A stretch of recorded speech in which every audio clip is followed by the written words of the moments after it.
वाराणसी के बुनकरों की बुनाई की आधुनिक तकनीक के बारे में शिक्षित करने, उन्हें काम के लिए अनुकूल माहौल उपलब्ध कराने तथा हाथ से बुनाई की परंपरा को भावी पीढ़ियों के लिए सुरक्षित बनाए रखने के प्रयास में टाटा की प्रोडक्ट तनय एरा ने एक अनूठी अवधारणा वीवर्सशाला नई कृति जिसमें बसे संस्कृति का लॉन्च किया है।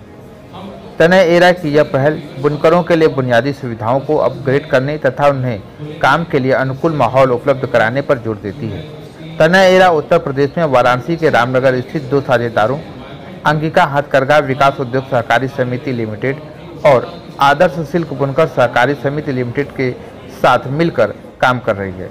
इस प्रतिष्ठित कार्यक्रम का उद्घाटन श्री अशोक धवन उत्तर प्रदेश विधान परिषद सदस्य श्री C.K. वेंकटरमन प्रबंधक निदेशक टाइटन कंपनी लिमिटेड तथा श्री अंबुज नारायण व मुख्य कार्यकारी अधिकारी तनय एरा द्वारा किया गया। तनय एरा ने इन समितियों के सहयोग से बुनकरों को फ्रेम लूम और सभी बुनियादी सुविधाएं उपलब्ध कराई हैं। इससे बुनकरों को अनुकूल एवं आरामदायक माहौल में काम करने का अवसर मिलता रहे।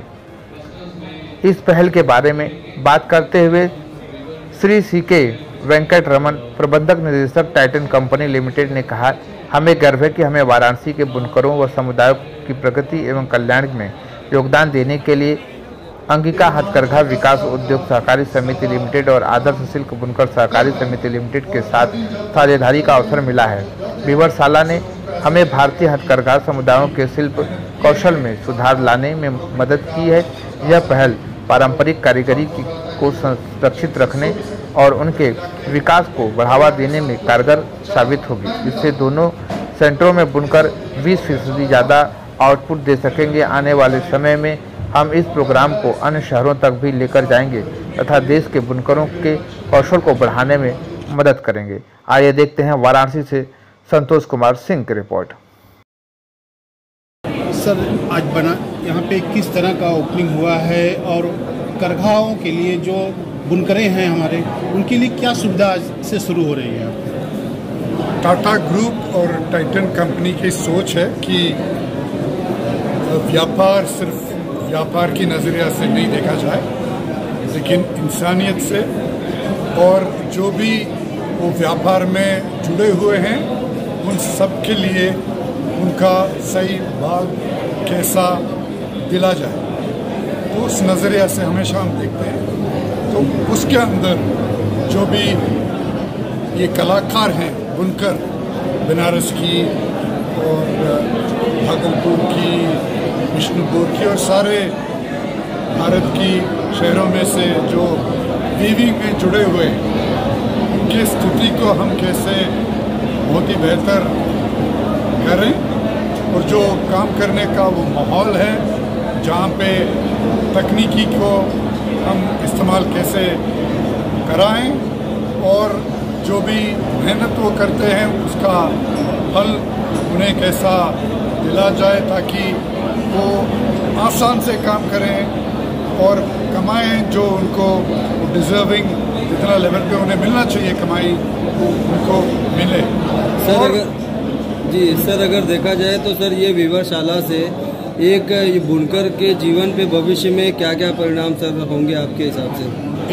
एक तो जो माहौल बना रखा है यहाँ पे, वो पिटलूम की बगैर जगह पे वो ज़मीन पे बैठ के काम कर रहे हैं, वो और कन्वीनियंट होगा उनके, और जो भी 8-9 घंटे का काम कर रहे हैं उसका उत्पादन में थोड़ा बेहतर उत्पादन होगा और जो उनके मतलब कठिनाई कम होगी जो काम करते वक्त, ताकि उनका करियर भी 4 साल 5 साल बढ़ सकता है शायद, तो ताकि वो और काम करें और सालों चलें और उत्पादन की क्वालिटी भी बढ़ जाए।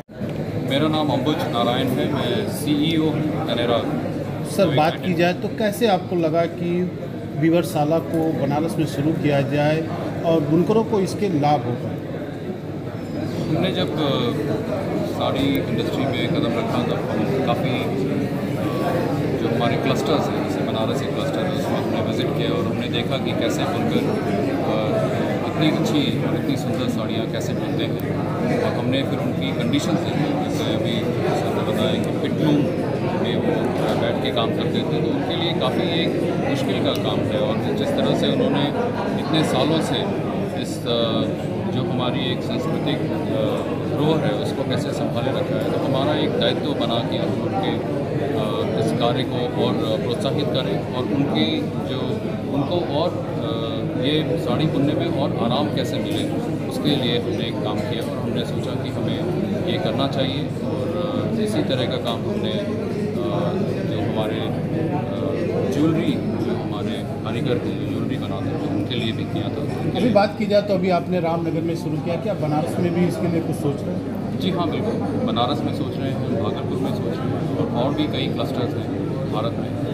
लगभग हर स्टेट में एक क्लस्टर है, तो उसके लिए हम कोशिश करेंगे कि हम वहाँ पे भी व्यूअर्स। क्या संभावना जता रहे हैं, अब क्या सोच रहे हैं कि कितने बुनकर इसमें सम्मिलित होकर इस लाभ का भागीदारी बनेंगे? हमारी तो यही कोशिश रहेगी कि हम ज़्यादा से ज़्यादा बुनकर को इस विवरशाला के अंतर्गत में उनको प्रोत्साहित करें और उनका अपलिफ्टमेंट में काम करें। तो कोई देखा जाए तो बनारस बुनकरों का भी कहा जाता है कि हाँ, बुनकरें बहुत तेज़ी से और कलाकारें बड़ी तेज़ी से उभरते हैं, तो क्या ये विवरशाला आगे चल के उन लोगों को एक सौजीनी का काम करेगा? जी हाँ, मैं मानता हूँ कि